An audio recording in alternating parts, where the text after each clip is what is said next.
আমি সচরাচর একটা কথা বলে থাকি, সেটা হলো বৃষ্টির যে মুহূর্তটা সেটা সবার জন্য আনন্দময় নয়। দেখুন, এই বৃষ্টির সময়ে আমরা বাসায় খিচুড়ি রান্না করি, এনজয় করি, ভিজি, নিজের কাছে অনেক ভালো লাগে। অনেকেই অনেক রকম স্ট্যাটাস ফেসবুকের মধ্যে কিন্তু শেয়ার করি। তো আমি সচরাচর বলি যে আসলে এই বৃষ্টিটা সবার জন্য আনন্দময় মুহূর্ত নয়। কারণ দেখুন, আজকে সকালবেলা অফিসে যাওয়ার পথে প্রচুর বৃষ্টি ছিল। গাড়িটা সাইডে রেখে একটা দোকানের সামনে আমি গিয়ে দাঁড়ালাম। দাঁড়ানোর পরে দেখি একজন বৃদ্ধা মহিলা রাস্তার সাইডে ফুটপাতে সবজি বিক্রি করছে, শাকসবজি বিক্রি করছে।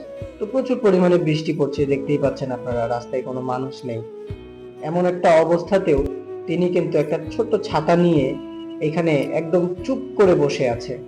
কারণ হচ্ছে একটাই, সে মা, তাকে তার পরিবার পরিচালনা করতে হয়, পরিবার চালাতে হয়।